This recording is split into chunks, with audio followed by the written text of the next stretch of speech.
Ketujuh orang ini dipenjara secara paksa karena alasan yang tidak jelas. Contohnya saja orang ini ditangkap karena kejahatan telah menjadi pria yang tidak menarik. Di dalam penjara mereka memakai pakaian warna-warni untuk membedakan satu dengan yang lain.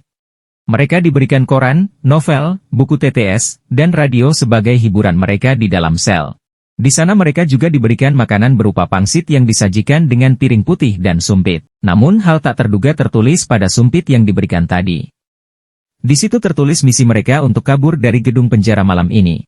Kemudian para narapidana ini bekerja keras mencari petunjuk nomor sandi kunci sel masing-masing yang sudah disebar di dalam sel mereka.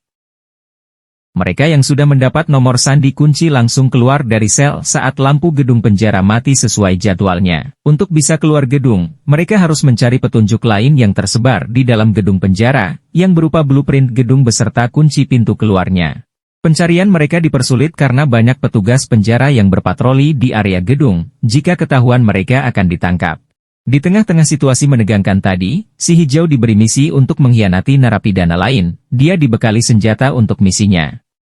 Dan ia memilih pistol ikan cantik sebagai senjatanya. Dia bergegas melancarkan aksinya. Dia harus memberikan tanda pada punggung mereka, setelah itu petugas akan muncul menangkap orang yang memiliki tanda tembakan. Namun jika ia ketahuan maka ia gagal dalam misi rahasia ini. Di sisi lain narapidana lain sudah mulai menemukan blueprint gedung untuk melihat petunjuk pintu keluar gedung penjara dan lokasi kuncinya. Si hijau yang mengetahui itu langsung mempercepat aksinya dengan mengeliminasi si merah. Si merah yang tertangkap segera dibawa kembali ke dalam sel. Tak butuh waktu lama, si orang juga berhasil ditembak dan ditangkap. Sementara itu, si kuning bisa membuka salah satu pintu keluar, namun pintu yang dibuka adalah jebakan yang menyebabkan sirine berbunyi keras yang memancing petugas untuk datang. Beberapa saat kemudian, lampu kembali mati sesuai jadwalnya. Si merah yang cerdik dapat keluar kembali dari sel karena bisa menemukan nomor sandi sel barunya. Si hijau yang bertemu si merah yang berhasil keluar sel sangat terkejut, namun mengingat misinya ia berakting biasa saja. Namun saat sendiri dia panik dan bingung hingga tak sanggup berdiri. Kemudian si hijau tancap gas dengan mengeliminasi si kuning dengan cepat.